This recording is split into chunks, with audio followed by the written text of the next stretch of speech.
Nous voici arrivés au choix des apôtres par le Christ lui-même, leur établissement et l'établissement de ce qui est le commencement de l'Église, de son institution en quelque sorte, en tout cas du fondement qui va être choisi pour cette Église, que sont les apôtres.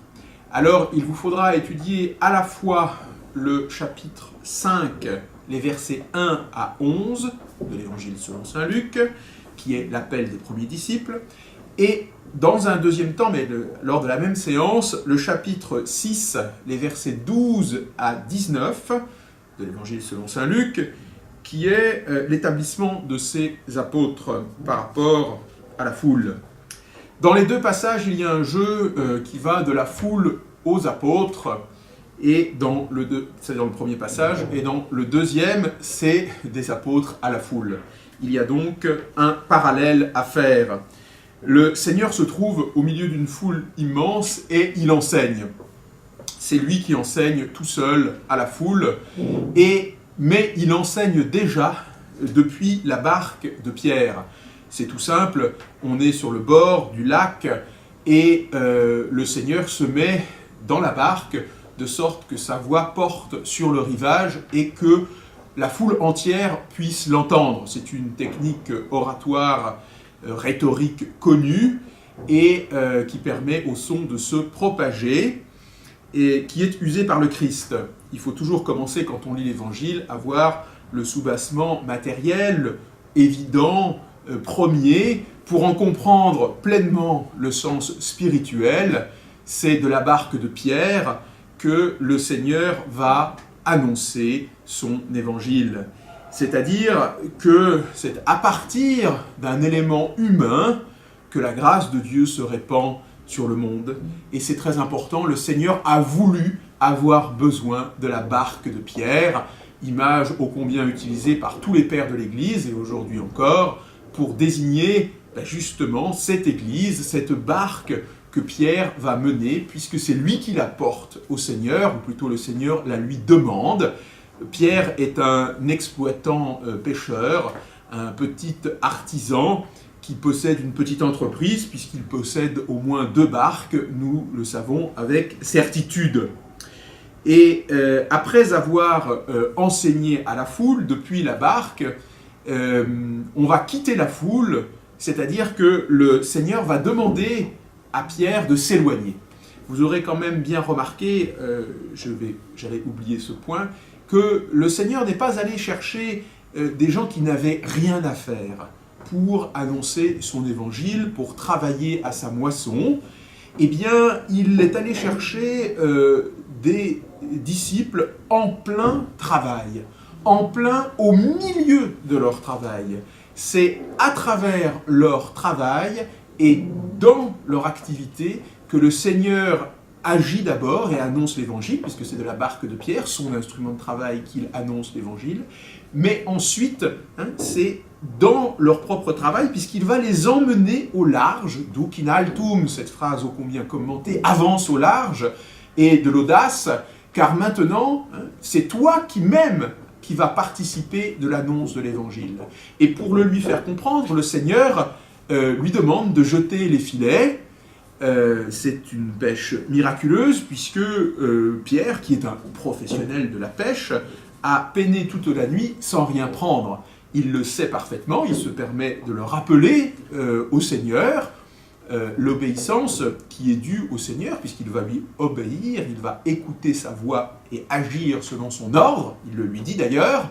L'obéissance va avec, ce n'est pas une soumission servile et idiote, non, il se permet, selon la capacité et sa connaissance, de rappeler au Seigneur qu'il a peiné toute la nuit et qu'en bon ouvrier, en bon pêcheur, il sait qu'il n'y a pas normalement de poisson à cet endroit, ou du moins qu'il n'est pas disponible.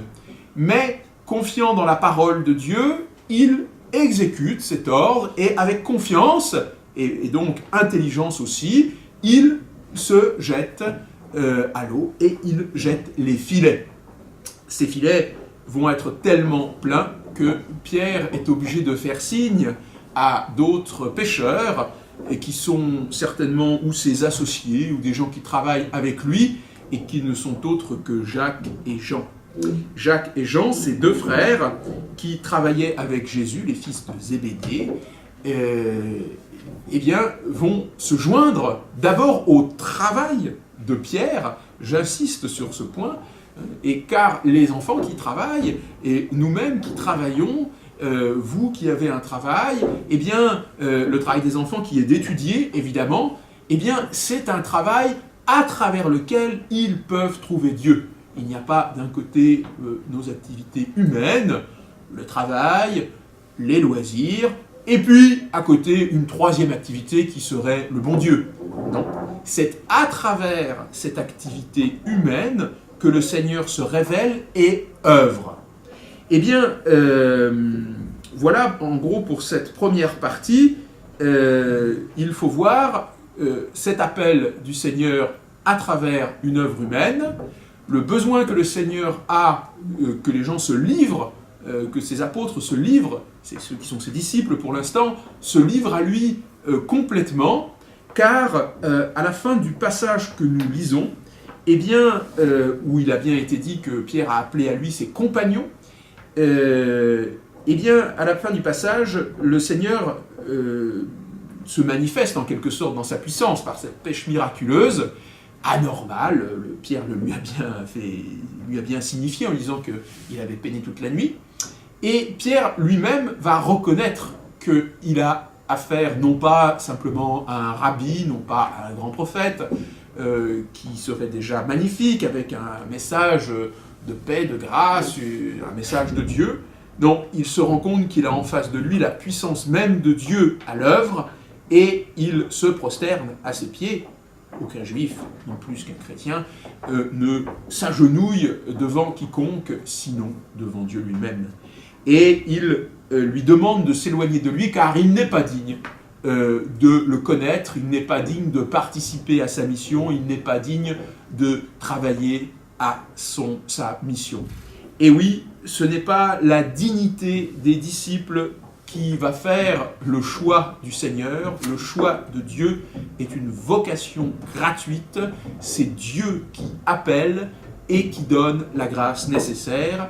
C'est maintenant ce que nous allons voir dans un deuxième temps avec l'Évangile au chapitre 6, les versets 12 à 19.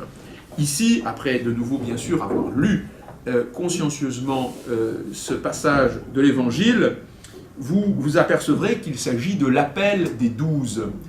Ici, il les emmène dans une haute montagne, c'est-à-dire que de la foule, il les a tirés, de la foule et des disciples, il les a tirés, et il les emmène auprès de lui pour les établir. Et vous avez la liste de tous les disciples que le Seigneur a choisis. Cette liste est la même dans les différents évangiles, même si l'ordre en est un peu différent parfois d'un évangile à l'autre. Il est bon de voir ces disciples établis comme des apôtres, des apostolones, ceux qui vont être envoyés. Les apostolones, ce sont ceux qui sont les envoyés, qui vont être à l'image du Christ. Comme le Père m'a envoyé, moi aussi je vous envoie. C'est le Christ qui est l'apôtre de son Père, qui est l'envoyé de Dieu, Dieu lui-même venu à nous, et il va s'adjoindre, il va instituer des apôtres parmi ses disciples. Ces apôtres, Simon vient toujours en tête de toutes les listes. Simon qui sera renommé Pierre, le seul à changer de nom. Et puis Jacques et Jean, les deux frères dont il est question ici, les fils de Zébédée, André, le frère de Simon-Pierre, Philippe et Barthélemy, Matthieu et Thomas, Jacques, fils d'Alphée, le cousin du Seigneur, Simon le Zélote, Jude Thaddée et en dernier Judas Iscariote, celui qui devait le trahir. Et il est important de voir que le Seigneur s'est adjoint 12 apôtres, 12 comme les 12 fils de Jacob, comme les 12 tribus d'Israël, comme les 12 portes de la cité céleste, de la Jérusalem céleste, elle-même posée sur 12 fondements, 12 colonnes que sont les apôtres que le Christ a choisis. Ces apôtres vont constituer le collège autour du Christ qui va transmettre, qui va être l'envoyé, ce collège, de Dieu lui-même, et il va se poursuivre dans le temps. Dès les Actes des Apôtres, on voit que Paul et Barnabé bénéficient de ce titre d'apôtre. Même avant, on voit les apôtres choisir eux-mêmes le premier successeur, celui qui va remplacer Judas et qui sera Matthias. Bref, ces apôtres sont le corps constitué autour du Christ lui-même, sur lequel il va poser l'annonce de son évangile. Voilà pourquoi on les appelle les colonnes de l'Église, le fondement de l'Église naissante, qui s'est transmise jusqu'à nous par une succession ininterrompue d'apôtres. Dans l'Église, toujours, on cite un évêque en citant ses prédécesseurs, jusqu'en général à celui qui a fondé l'Église particulière qu'il dirige, c'est-à-dire le siège. Eh bien, par exemple, à Paris, nous remontons jusque Saint-Marcel et Saint-Denis au premier siège apostolique fondé pour l'annonce de l'Évangile.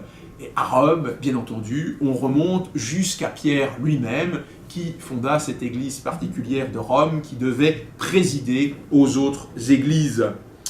Et ce qui est intéressant, enfin, dans le texte de l'établissement des 12 apôtres, c'est la vocation particulière qu'ils confient à ceux-là. Ils vont ensuite redescendre de la montagne, et l'évangéliste nous note bien que ces 12 apôtres rencontrent le grand nombre des disciples du Christ, qui ensuite se trouvent au milieu d'une foule immense. Il y a une constitution apostolique, une constitution hiérarchique, une constitution d'espérance que toute cette foule va rejoindre l'annonce du Christ. C'est le Christ lui-même qui a voulu cet ordre divin, cette constitution de l'Église, cette constitution des apôtres puis des disciples envoyés aux foules. Elle est pour nous d'origine divine. Aujourd'hui encore, elle subsiste à travers des organisations humaines diverses qui changent au cours des temps. La constitution apostolique de l'Église est une marque, une note de la divinité de l'Église sur laquelle repose l'annonce de notre foi. Nous qui annonçons l'Évangile, qui enseignons le catéchisme, nous le faisons au nom du Christ, par la transmission de l'ordre reçu des apôtres, de la mission confiée au Christ aux apôtres, de laquelle nous participons en annonçant l'Évangile du Christ.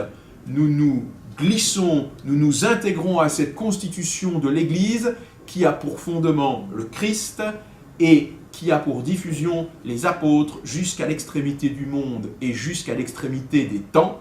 Voilà notre mission, participer de l'édification du corps du Christ à travers la mission évangélique.